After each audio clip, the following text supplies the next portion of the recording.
welcome to the 260th numbered edition of the Curmudgeon in the Cellar. And I specify that way because I did a bunch of them before I started numbering them. But anyway, this may not be a very long one. I don't know. I only had a few comments to comment upon. But some interesting thoughts here. We'll begin with hope your margaritas were good. Yes, they were. I'm becoming a real lightweight when it comes to alcohol. I agree with you that Hasbro could not have handled the situation any worse, both from a PR and an ethical point of view. You know, I think about this. I keep thinking about it because I get comments like this and see other people. It leads to that age-old question is, how dumb can you be? They obviously have never studied this market, this subculture. And I proudly proclaim it, and identify with this as a subculture of gamers, particularly role players. And while I was originally part of a wee little subculture of board gamers way back in the day in 6th grade, now we're much expanded, much grown.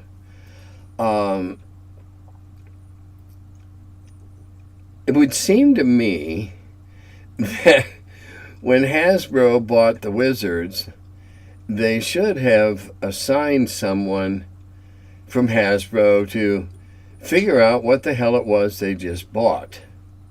Or, when they were deciding to buy it, didn't they assign somebody to figure out what the hell it was they were going to buy? What was their market? Who was their market? My God, if they make a dolly or a board game, they study the hell out of the markets. So, at the risk of sounding a little swell-headed, they took on a bunch of very bright people that weren't about to be pushed around. And this OGL thing was just dumb. Dumb. There is no way that Hasbro is going to squeeze every dollar out of the role-playing game market.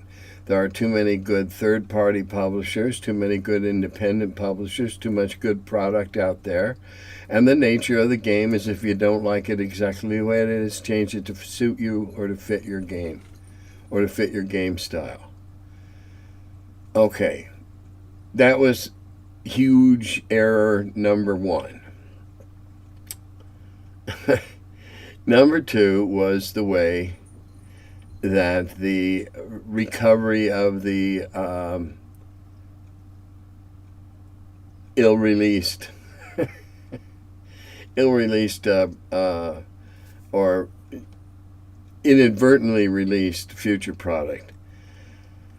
Now, I don't know, but if I realized that this is something that had happened, and I had the deep pockets of Hasbro behind me, I think I would have made this guy an offer he couldn't refuse. And if he was so foolish to refuse, well, it is their product. However, if all the parties have an equal amount of money and can fight this forever, it could go on forever. The guy that ended up with it didn't do anything wrong, as far as I've been able to determine for the facts. And between the facts, the rumors, and the he said, she said, he bought it in the store. There it was, for sale in the store. He did nothing wrong. So they sent people to the door to take it away, and they they did it in a public fashion. I don't know how public, but the fact that they did it where anybody else would learn about it, find out about it, whatever. Again, make an offer. And if it doesn't take the offer, hit him with an injunction seize the property, have the court seize the property in the meantime, and do it legally and quietly, and let the courts decide. To be honest, I'm kind of scratching my head and wondering what would have been the odds if this individual who had these items also owned a bunch of firearms. I would hate to read about a bloodbath ensuing over the game materials. Come on. What were you thinking, Hasbro? Oh, I guess you weren't. I'm sorry.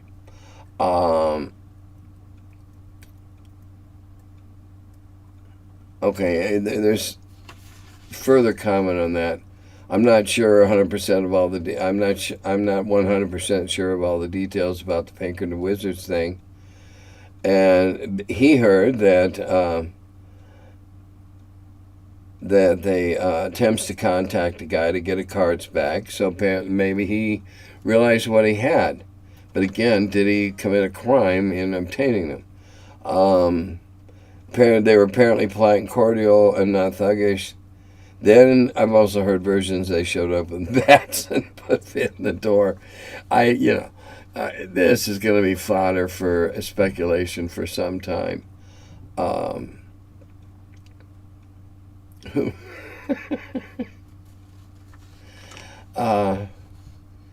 It's just really ham-fisted on the part of Wizards. They really been off their feed for the last several months.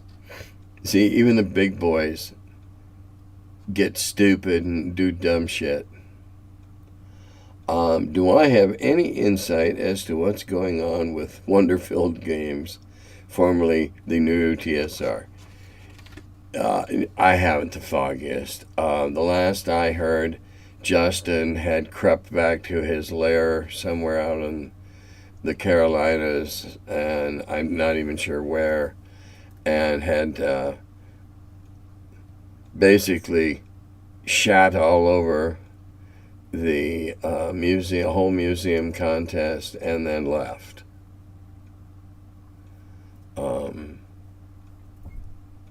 There's animals that do that. They shit everywhere to ruin stuff. I don't know that they're gonna. The Ernie's thing never would have come out if it hadn't been for the trolls, Troll Lord Games, and that's because they're great guys down there, and decided that it should see the light of day.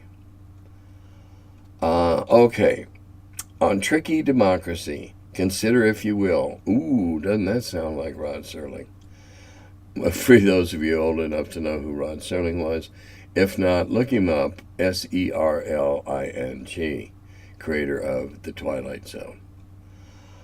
The players are split over a decision, reaching a stalemate. One player wanted to try an unexpected tactic, another found it too light-handed for the flavor of the game. The other players split along the divide. My solution was to offer an opposed roll between each protagonist. Highest roll wins, but also to award the first player a +1 for originality. This was somewhat controversial. I took the game back a scene, so to speak. That's cool. Freeze time. The players accepted a reset, and things went better from then on.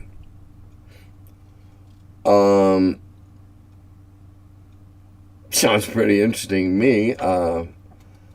If the players were willing to roll off, I guess that's no more absurd or outlandish than flipping a coin, which might be a similar solution to an impasse in another setting.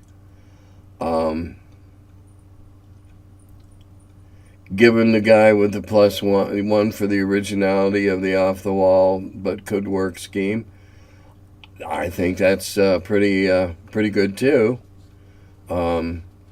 It's a valid way to both spur and reward creative thinking. the taking back a scene, yeah, um, I've done that.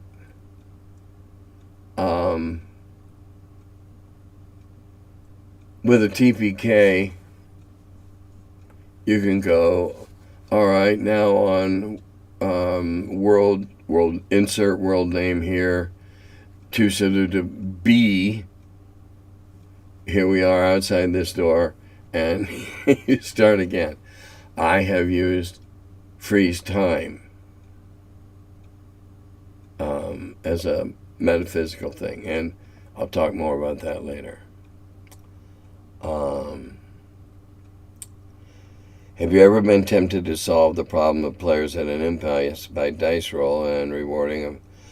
I don't think awarding the +1 is going too far. I think that's a brilliant idea, and again, it encourages creative thinking. I would, if the players wanted to do that, then let them go. That's no different than having two characters two guys in the squad decide to flip a coin over which guy's plan they'd try. Sillier things have happened.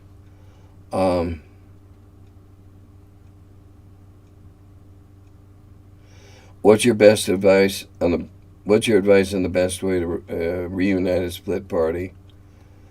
One at loggerheads on which direction to take.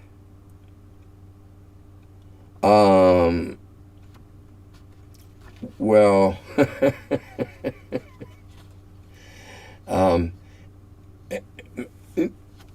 not meaning to name drop, but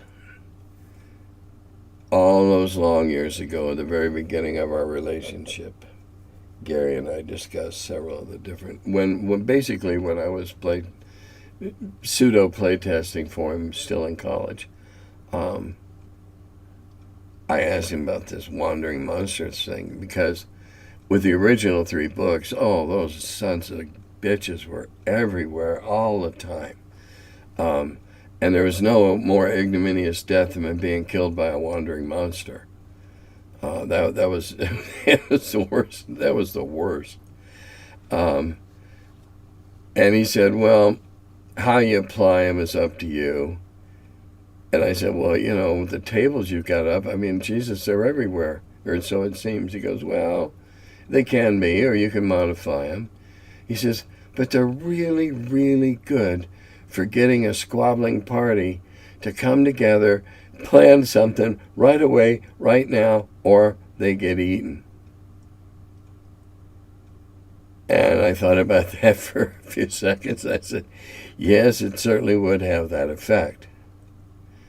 So, or you could be more draconian, and this one, as I've explained before, for the benefit who haven't heard about it, was the blue bolt. Gary would have blue bolts come arcing out of the sky and zap somebody to get the party to pull the thumb out and get going. You're the DM.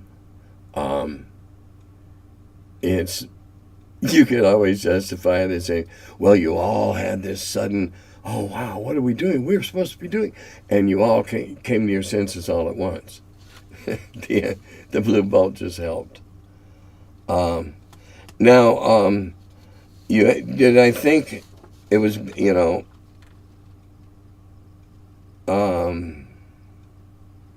bad DMing on the democracy. Wait a minute, I'm missing a question here. Well, shoot. I failed to cut and paste somebody's question. I'll have to go back and make sure I get it next week. The question was about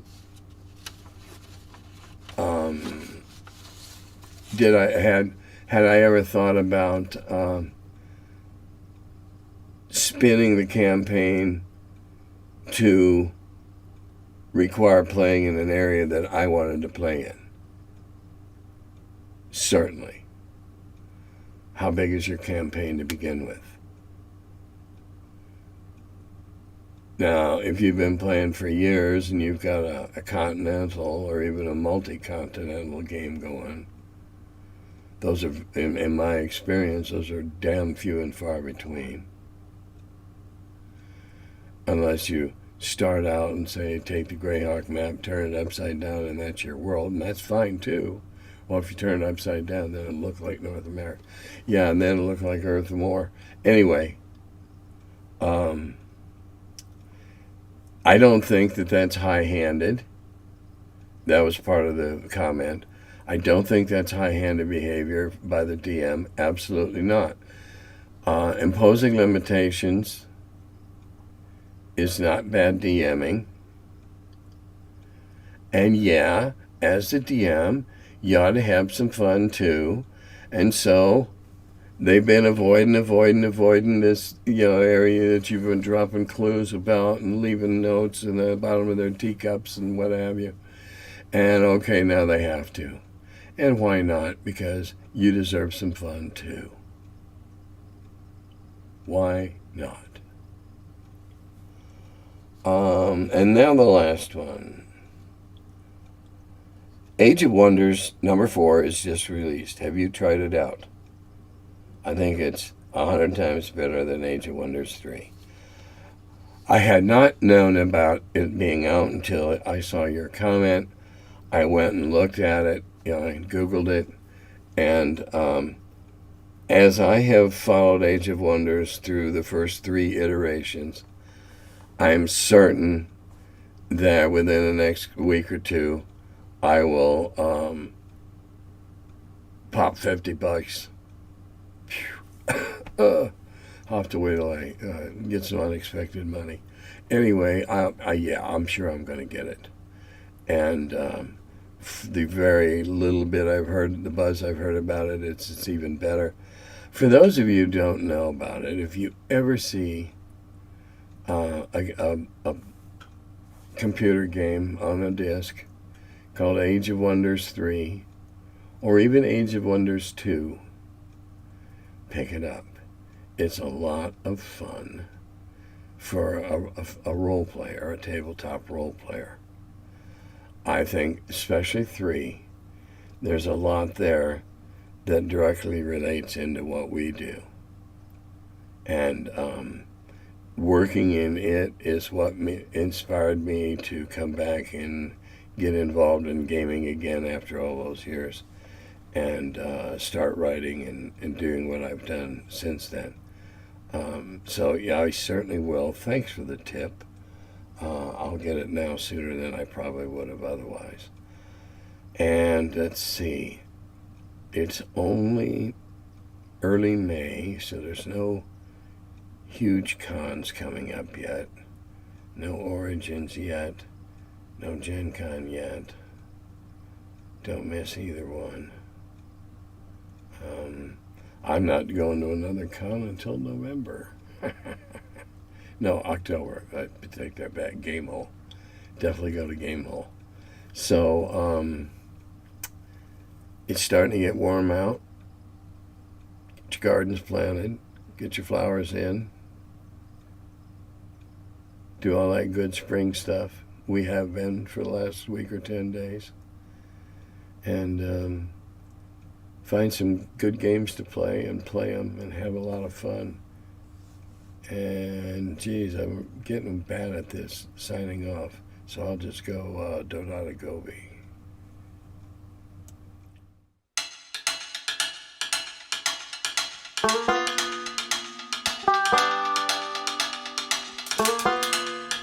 Hello, and welcome to my cellar.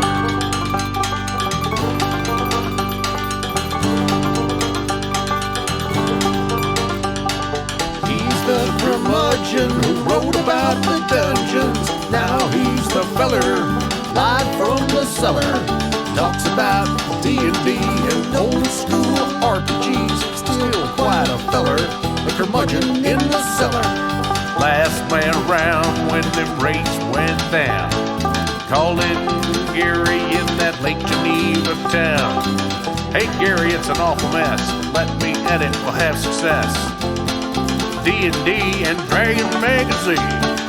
He's the curmudgeon who wrote about the dungeons. Now he's the feller, live from the cellar. Talks about D&D and old school RPGs, but he's still quite the feller, the curmudgeon in the cellar. Magic missile, it's a mortar shell. Make it hit in the first level spell. Brought psionics to the game to attack that wizard's brain. DSR and fantasy, collection of micro armory. Titan with tramp under a tree, high as could be. He's the curmudgeon who wrote about the dungeons. Now he's the feller, live from the cellar. Talks about D&D and old school RPGs, but he's still quite the feller, the curmudgeon in the cellar. Still quite the feller, the curmudgeon in the cellar. Curmudgeon.